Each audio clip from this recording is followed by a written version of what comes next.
por que que eu me sinto atrasada, mesmo fazendo tudo certo.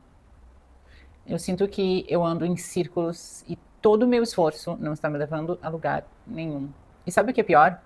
Eu sei que eu sou capaz, mas parece que eu não acredito. Parece que tem algumas vezes que aquela vozinha lá dentro fala mais alto e me bota para baixo. Se você também já sentiu isso, você não tá sozinha, sabe? Tudo isso é super normal e faz parte da experiência humana. Eu passo por isso sempre, cada vez que eu tô aqui, que eu gravo um vídeo e quando eu vejo que o resultado não é aquele que eu esperava, o meu corpo diz: aí, viu? O meu cérebro. Aí, viu? Te falei. Isso não é pra ti. Quem tu pensa que tu é?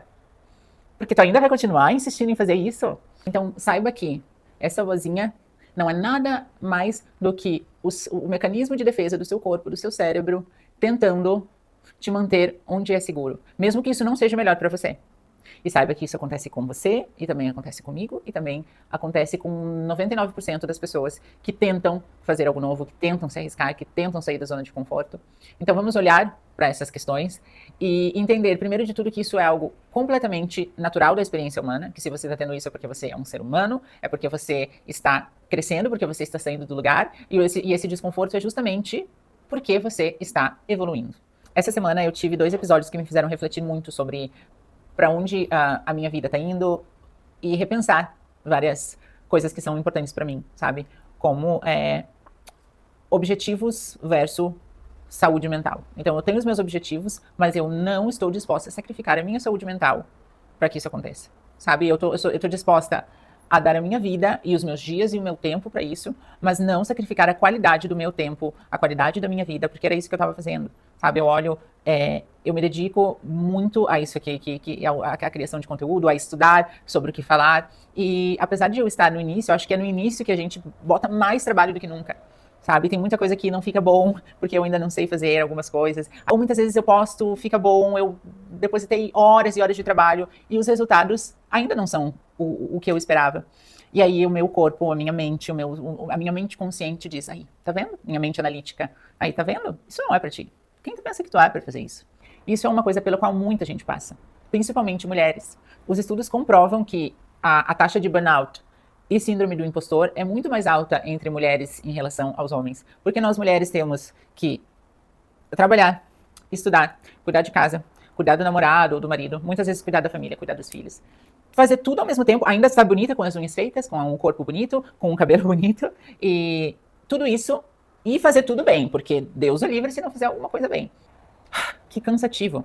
No meu caso, sendo uma mulher imigrante, quem mora fora do Brasil vai super me entender nesse momento, a carga de pressão ainda é maior, porque a gente sempre sente que tem algo para provar. Provar que valeu a pena ter saído do país onde você nasceu e deixou a família, os amigos.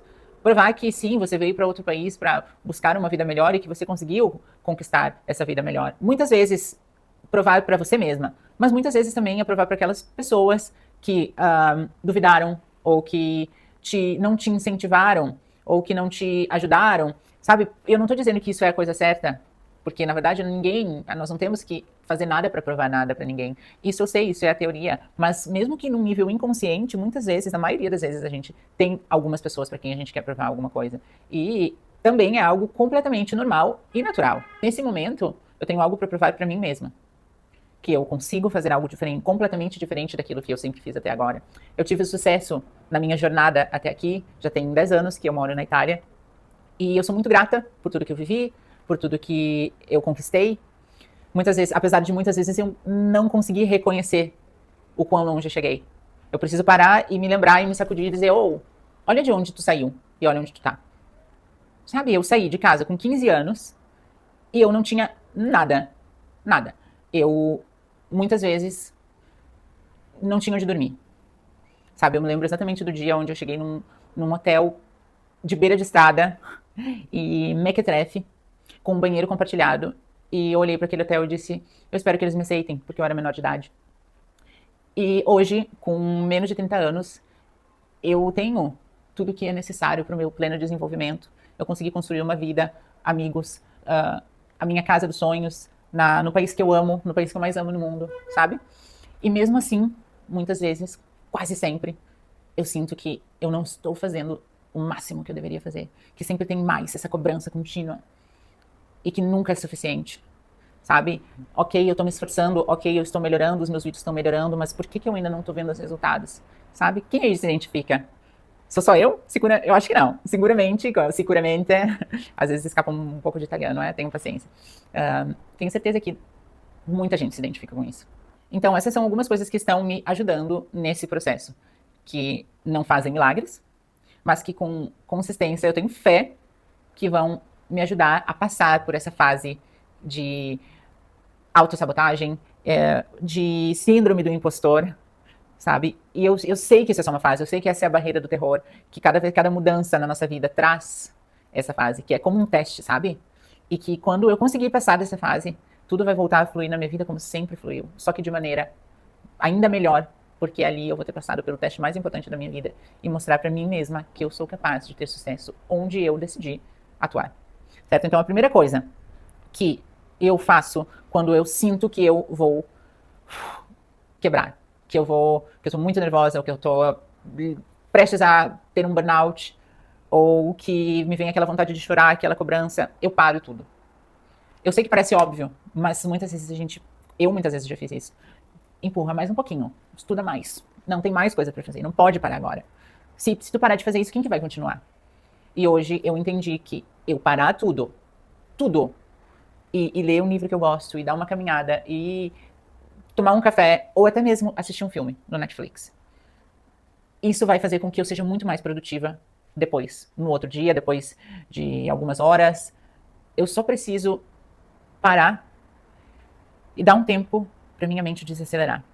E isso não é perder tempo.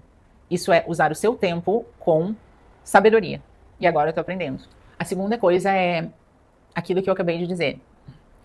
Para e pensa quantas coisas estão hoje na sua vida que você já está acostumada com essas coisas, mas que isso já foi um sonho um dia. Que um dia você acordava e sonhava em conquistar aquilo, que aquilo era o seu maior objetivo. Por mais simples que seja, eu tenho certeza que tem muitas coisas na sua vida que um dia já foram um sonho e que hoje estão aqui e que depois de um tempo se tornam tão naturais que a gente já nem pensa e já nem agradece mais. Para e pensa tudo que você já conquistou até aqui. É importante ser grata e é importante reconhecer para que você possa sempre estar ciente da sua evolução. Porque senão a gente só está olhando o que estava acontecendo comigo, aqui eu só estava olhando aquilo que estava me faltando. E quando a gente está olhando para o que falta, é aquela história clássica do copo meio cheio ou copo meio vazio. Quando a gente só foca no que está faltando, a gente esquece de apreciar aquilo que já está aqui. E como é importante, como a gente vive melhor quando a gente consegue apreciar aquilo que já está aqui agora, sabe? E aquilo que ainda não está aqui vem muito mais rápido quando você está nessa energia de apreciar o que você já tem. A terceira coisa é trocar o seu diálogo interno, sabe? Essa voz que está na sua cabeça, que duvida, que diz, olha aí, viu? Quem tu acha que tu é? Isso não é pra ti, tu não vai conseguir. Essa voz, a gente muitas vezes acha que é nossa, mas essa voz não é nossa. Essa voz não nasceu com a gente. Essa voz foi desenvolvida como um mecanismo de defesa que tem base em todas as nossas experiências, o nosso paradigma, aquilo que a gente, as experiências de vida que a gente acumula ao longo do tempo. E conforme essas experiências vão se formando, se solidificando, vão sendo criadas essas barreiras de proteção. Então, entenda essa voz como nada mais do que uma forma do seu corpo te proteger. E encare essa voz com mais carinho. Encare essa voz como se fosse a voz da pessoa que você mais ama nesse mundo. Ou seja, a sua mãe, o seu cachorrinho, a sua filha, o seu pai, o seu namorado, como se aquela pessoa estivesse falando com você. Como você responderia para essa pessoa? Tá tudo bem. Eu sei que tu tá tentando me proteger, mas fica tranquilo. Eu tenho tudo sob controle e tudo vai dar certo. No início vai parecer forçado, no início vai parecer que não tem resultado, mas depois isso se torna natural. Cada vez que aquela vozinha falar e nós respondermos com carinho, como se fosse uma pessoa que nós amamos, essa resposta, com o tempo, ela se torna automática, como tudo na nossa vida. Aquelas coisas que nós fazemos diariamente são transformadas em hábito pelo nosso cérebro. É um modo que o cérebro tem de não entrar em colapso. Porque se nós tivéssemos que pensar a cada movimento, para mover um dedo, sabe quantos movimentos a gente faz? Quantos músculos são ativados para mover um dedo? Se nosso cérebro tivesse que pensar a cada movimento, que nós fizéssemos para dar um passo. São muitas, é um processo muito longo. Então, o que o cérebro faz? Hábito. Então, tudo que a gente repete diariamente se torna hábito. Então, vamos tentar colocar esse hábito na nossa vida de enxergar aquela vozinha que duvida, aquela vozinha que na verdade só está tentando nos proteger, como se fosse alguém que nós amamos muito. Aceitar as falhas. Entender que o errar é completamente normal e sim, nós vamos falhar. Sim, nós vamos dizer algo errado na hora errada, nós vamos fazer algo errado. Nós muitas vezes vamos fazer algo que não deveríamos, mesmo que seja com a melhor das intenções, ninguém acerta o tempo todo. E entender que errar não te invalida como pessoa, como mãe, como filha, como namorada, que errar é completamente parte do processo e que é com esses erros que nós aprendemos, com esses momentos difíceis que nós mais crescemos. Comemorar as pequenas vitórias, por menor que elas sejam. Isso vai fazer com que você viva melhor e, além de tudo, você vai se colocar numa frequência de tá tudo bem. Uma frequência de quem está recebendo e não de quem está eu não tenho, ou, sabe? Existe essa grande mudança. Eu já tive várias, como acho que todo mundo, já passou por várias das fases. Não? Na fase da neutralidade, a fase da indiferença, a fase da gratidão total, da positividade total. E muitas vezes também a fase da dúvida de, isso ainda não tá aqui, eu quero que isso aconteça, sabe? Mas tentar manter o equilíbrio entre eu sei o que eu quero, que ainda não está aqui, eu vou buscar, mas ao mesmo tempo celebrar cada pequeno passo, cada pequena evolução, cada passo que nós dermos rumo ao nosso objetivo deve ser comemorado. Eu mesmo vou comemorar esse vídeo aqui depois, porque eu acho que tá ficando muito bom. E se você também acha que esse vídeo ficou bom, deixa aqui nos comentários, curte esse vídeo. E se ainda não é inscrito, se inscreve, porque aí eu vou entender que eu vou precisar fazer mais conteúdos como esse, que eu tô me dedicando bastante, tá? Faz aí. Espero que esse vídeo traga muito valor pra sua vida e eu quero muito fazer a diferença. E se alguma dessas dicas tiver tocado o seu coração, quer dizer que esse vídeo e todo o tempo que eu investi para fazê-lo valeu a pena. Eu sou a Thali e te vejo no próximo vídeo. Tchau!